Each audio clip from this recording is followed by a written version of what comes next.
ఇయాల రేపు అమెరికా చూసి రావాలి, థాయిలాండ్ పోయి రావాలి, సింగపూర్ తిరిగి రావాలి, దుబాయ్లో రౌండ్ వేసి రావాలి అని అనుకుంటుంటే మన రాష్ట్రంలోనే ఉండి కూడా హైదరాబాద్ను చూడనోళ్ళు బొచ్చెడు మంది ఉన్నారుల్లా.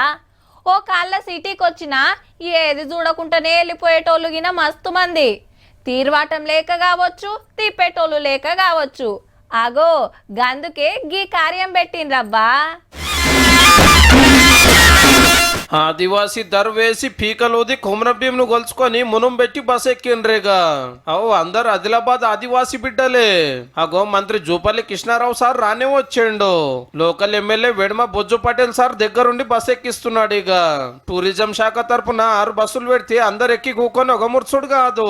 హైదరాబాద్ చూడబోతున్నామంటే గీంత సంబరం ఉండదా మరి? మంత్రి సారు ఎమ్మెల్యే సార్ కూడా ఇళ్ళతోటే వచ్చిండ్రు. చూసినావమ్మా? చూడాలి సార్. ఎందుకు చూడలే ఇప్పటిదాకా? ఎవరు తీసుకుపోను ఇప్పటిదాకా చూడలే.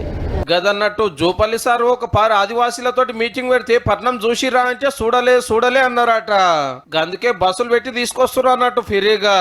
మొగుళ్ళు దాకే బిల్డింగ్ల నడిమిట్లకెళ్ళి వస్తుంటే మస్తు ఖుషి అయ్యారు మనోళ్ళు. ఫస్ట్ తారామతి బరదారి తీసుకొస్తే అంతా తిరిగి చూసిండ్రు. మంచి ముక్క కూరతోటి భోజనాలు మంత్రి సార్ కూడా వాళ్ళతోటే తిన్నాడు ముచ్చట పెట్టుకుంటా.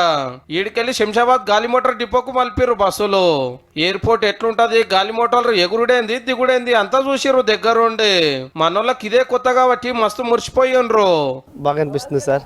మేము ఎప్పుడు రాలే, ఇదే ఫస్ట్ టైం వచ్చినాం.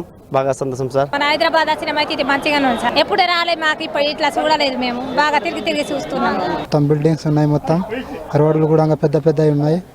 చూసి చాలా ఆనందపడుతున్నాం సార్. మేము ఈ సిటీ అన్నట్టు చూడడం అనేది టీవీలో చూస్తున్నాం తప్ప మనం ఇట్లా డైరెక్ట్ గా చూడలేదు సార్.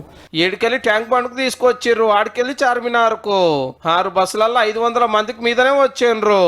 రాత్రి మన గోల్కొండ తీసుకెళ్లేసి అక్కడ కూడా కొంత లైటింగ్ ద్వారా కొన్ని విజువల్స్ వాళ్ళందరికీ చూపెట్టడం. మా జీవితంలో ఇక్కడ రాకపోతుండే ప్రత్యేకించి బ్యాక్వర్డ్ అంటే అసలే ఏం తెలియని ఆదివాసులను ఈ ప్రాంతంలో తీసుకురావడం నిజంగా అద్భుతం. రేపు ఇంకిన్ని టూరిస్టు జాగాలు తిప్పుతారట. 3 పూటల భోజనాలు, రాత్రి పండుకునే సౌలభ్యం ఇట్లా ప్రతి ఒక్కటి సర్కారే చూసుకుంటుంది. ఇక